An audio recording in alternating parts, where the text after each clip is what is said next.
일본의 1980년대는 그야말로 황금기였습니다. 전 세계에서 제일 잘 살던 시절이죠. 잠깐이었지만 1인당 GDP가 미국을 넘을 정도였으니까요. 토요타 자동차와 소니 전자제품이 전 세계 시장을 장악했었고요. 20대 신입사원 연봉이 1억이 넘었었습니다. 또한 그 당시 세계 50대 기업 중에서 무려 30대 기업이 일본 기업이었으니 어느 정도 수준이었는지 감이 오시나요? 그랬던 일본이 지금은 잃어버린 30년이라는 초장기 경기 침체를 앓고 있습니다. 대체 무슨 일이 있었고 어쩌다가 30년의 시간 동안 회복을 못하고 있는지 저와 함께 아주 쉽게 알아보겠습니다. 먼저 일본의 전성기 때로 가볼게요. 일본은 도대체 어떻게 그렇게 잘 살 수 있었을까요? 우리는 그 요인을 미국에서 찾을 수 있습니다. 1970년대 후반 세계적으로 유가가 폭등했었는데요. 흔히 오일 쇼크라고 부르죠. 우리 산업은 기름 없이 돌아가는 게 없을 정도로 밀접한 관련이 있어요. 공장을 가동하기 위해서는 기름이 꼭 필요하기 때문에 산업에 꼭 필요한 원자재라고 할 수 있죠. 그러다 보니 기름값이 오르게 되면 산업 전반에 걸쳐서 물가가 오르게 됩니다. 그런데 경제가 성장하면서 물가가 오르는 건 아주 정상적인 것이지만 경제 성장 없이 오일 쇼크로 인해 물가만 오르는 건 지극히 비정상이었죠. 그래서 미국 정부는 조치를 취하게 되는데요. 기준금리 인상이라는 카드를 꺼낸 것이죠. 기준금리는 은행들이 중앙은행으로부터 돈을 빌릴 때 적용되는 금리입니다. 이 기준금리가 인상이 되면 어떤 일들이 벌어지냐면 일단 은행들의 대출이자가 올라가겠죠. 대출이자가 올라가면 기관과 개인들은 더 이상 대출을 받지 않거나 줄이게 되고요. 대출을 받아서 무언가 구매하거나 투자하지 않습니다. 그냥 은행에 돈을 넣어두게 돼요. 은행 예금이자가 더 높으니까요. 그러면 자연스럽게 시중에 풀린 돈이 줄어들게 되고 시중에 돈이 줄어드니 돈의 가치가 올라갑니다. 상대적으로 물가는 떨어지게 되죠. 이렇게 미국은 금리 인상을 통해 물가는 잡았지만 다른 부작용을 낳게 됩니다. 바로 달러 가치 상승인데요. 미국 돈인 달러의 가치가 오르다 보니 미국산 제품들이 수출이 잘 안 됩니다. 왜냐고요? 너무 비싸니까요. 간단하게 예를 들면 여기 1달러짜리 뉴욕 과자 한 봉지가 있다고 가정해 볼게요. 그리고 1달러는 원화로 1,000원이고요. 근데 환율이 갑자기 올라서 1달러가 2,000원이 되었어요. 그래서 우리는 1,000원에 사던 뉴욕 과자를 2,000원에 주고 사게 된 거죠. 상황이 이렇다 보니 미국의 수출이 급격히 감소합니다. 자, 그러면 달러가 비싸다는 건 상대적으로 다른 나라의 통화가 싸다는 얘기인데요. 일본이 그 최대 수혜자가 되었죠. 값싸고 연비 좋은 토요타 자동차가 미국 시장을 장악했고요. 값싸고 제품마저 너무 좋은 일본 가전제품들이 미국의 모든 마트를 채웠습니다. 장인정신으로 똘똘 뭉친 일본은 품질에선 의심의 여지가 없었거든요. 미국 소비자는 굳이 비싼 미국 제품을 살 필요가 있을까요? 마트에 줄을 서서 일본 가전제품들을 쓸어담기 시작합니다. 이때가 소니의 전성기였죠. 이 상황을 지켜보던 미국의 심정은 어땠을까요? 속이 쓰리고 너무 괘씸했을 겁니다. 불과 30-40년 전 세계 2차 대전 당시 일본을 초토화시켜 놓았는데 이제 미국 경제를 넘어서서 미국의 내수시장까지 장악했으니까요. 미국의 배가 아파도 보통 아픈 게 아니었죠. 그래서 그 당시 미국의 대통령이었던 도널드 레이건 대통령은 이를 지켜볼 수만은 없었는데요. 세계의 절대 권력이었던 미국은 일본을 포함한 4개국 중앙은행 총재를 미국으로 부릅니다. 어디로요? 미국 뉴욕의 플라자 호텔로요. 여기서 일본 경제의 흐름을 완전히 바꿔놓는 역사적 합의가 이루어지는데요. 바로 플라자 합의입니다. 플라자 호텔에서 합의했다고 해서 플라자 합의인데 뉴욕 합의 뭐 이런 것도 아니고 호텔 이름을 딴 합의라니 미국스럽기도 한데요. 아무튼 이 합의 내용이 엄청납니다. 미국의 달러 가치를 낮추고 일본의 엔화 가치를 높이는 합의를 한 건데요. 원래 환율이라는 게 자연스러운 거래와 요소들로 변하는 것인데 이건 정부 간의 개입으로 환율을 조정해버린 것이었거든요. 현재 미국의 달러 가치가 엔화 대비 너무 높아서 미국의 피해가 크니까 정부가 개입해서 달러 가치를 낮춥시다 라고 합의를 한 거예요. 일본 입장에선 거의 눈 뜨고 갈취당한 수준이죠. 대놓고 삥 뜯긴 상황이에요. 그래도 사진을 보면 웃으며 합의합니다. 미국이라는 엄청 무섭고 힘이 센 어깨 형님이 하자고 하셨으니까요. 국력이라는 게 정말 무서운 거죠. 하지만 일본은 이 합의가 불러올 대재앙을 이때는 알지 못했습니다. 자, 이제 일본의 입장으로 가볼게요. 플라자 합의 이후에 엔화의 가치가 오르게 되죠. 1985년도에 1달러당 240엔이었다면 플라자 합의 이후 1달러당 120엔이 돼버려요. 이것만 봐서 감이 안 오실 수도 있어서 예를 들어볼게요. 일본 최고의 과자 도쿄 쿠키가 원래 한 개에 1달러로 미국에 수출되고 있었어요. 근데 플라자 합의 이후에 한 개에 2달러로 팔아야 되는 상황이 된 거죠. 그래서 미국 내에서 일본 물건들이 잘 안 팔리게 됩니다. 이젠 옛날만큼 싸지 않기 때문이죠. 이에 일본은 대미국 무역에서 예전만큼 재미를 못 보게 됩니다. 당연히 수출로 수익을 만들던 기업들이 많이 힘들어지겠죠? 수출로 먹고 살던 기업들이 줄줄이 폐업하고 도산하기 시작해요. 그 기업들은 가만히 있다가 당한 기분이겠죠. 상황이 이러니 일본 정부는 방어책으로 새로운 카드를 꺼냅니다. 바로 기준금리 인하인데요.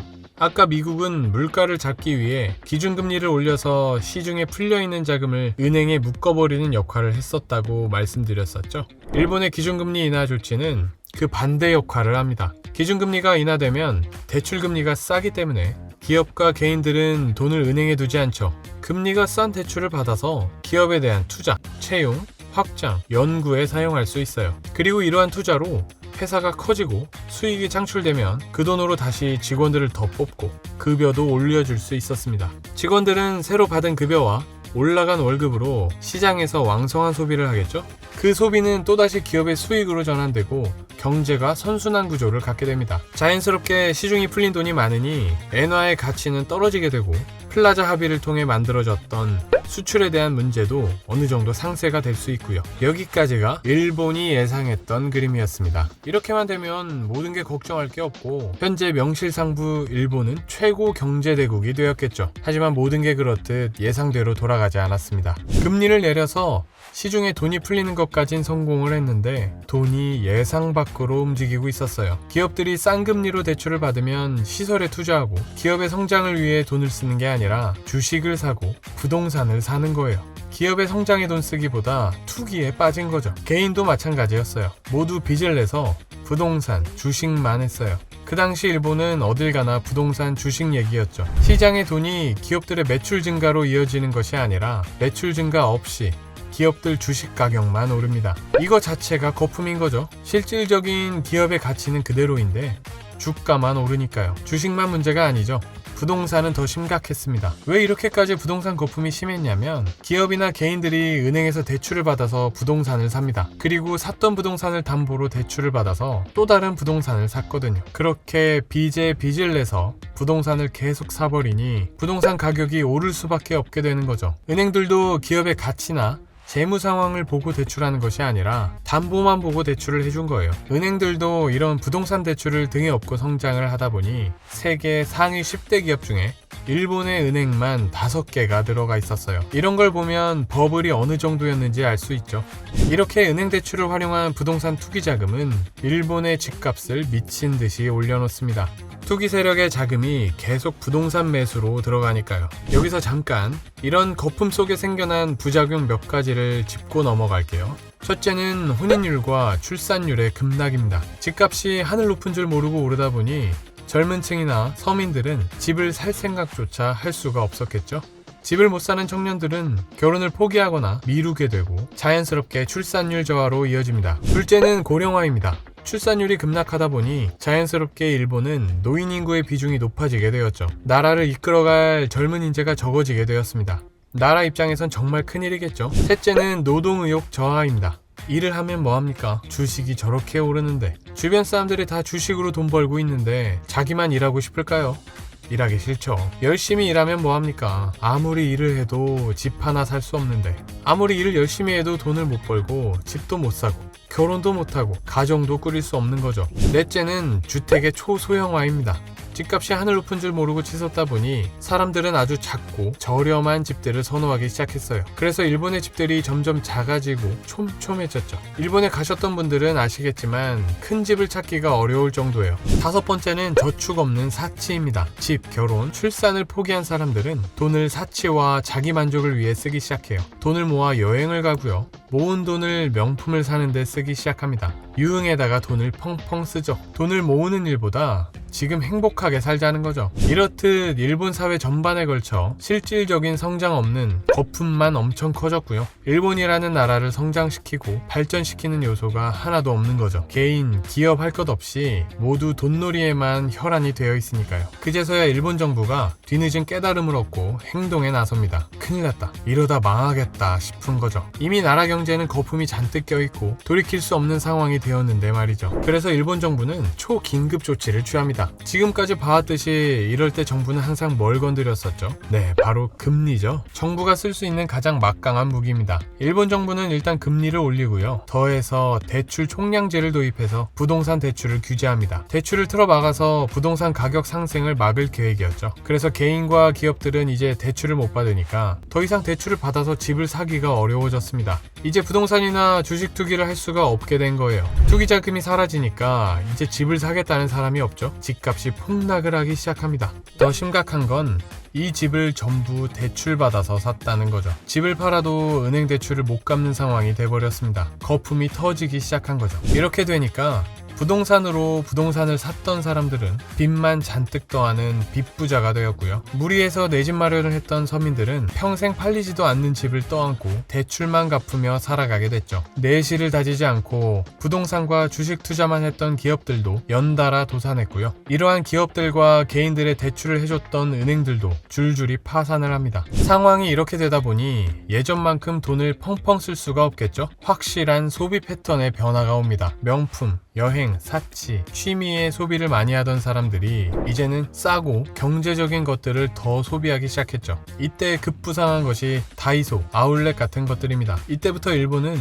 잃어버린 10년, 20년, 이젠 30년이 다 되었죠. 지금까지 회복하고자 아무리 발버둥 쳐도 쉽지 않아 보여요. 지금은 고인이 된 아베 총리가 아베노믹스라는 이름으로 시중에 돈을 풀어서 경제를 부양하고자 했어요. 잠깐 꿈틀한 것 같더니 국가 빚만 잔뜩 지고 효과가 별로 없었어요. 경기를 살려보려고 금리를 0%로 만들어도 좀처럼 회복이 안 돼요. 무이자로 대출해줄 테니 제발 대출 받아서 쓰라고 해도 안 받죠. 경제 버블을 겪었던 사람들은 이제 대출의 무서움을 알고 차라리 아무것도 안 한다고 해요. 경제 버블로 크게 데인 일본 기업들과 개인들은 몸을 사리게 되었어요. 지금까지도 경제 버블의 후유증이 정말 오래 지속되고 있죠. 그러한 상황에서 코로나라는 질병 위험도 찾아오고 야심차게 준비했던 2021년 도쿄올림픽도 코로나로 큰 효과를 거두지 못했어요. 오해만 많이 남긴 올림픽이 되었고요. 이제 더 이상 물러날 곳도 없는데 이 상황에도 고령화는 지속되고 있고요. 일을 해야 하는 젊은 층들은 집에서 아무것도 안 하거나 아르바이트로 혼자만 간신히 살아가고 있죠. 이러한 상황에서 일본의 버블 이후의 경기 침체는 좀처럼 회복되긴 어려워 보여요. 지금까지 일본 경제 버블에 대해서 간단하게 알아봤고요. 시청해주셔서 감사합니다.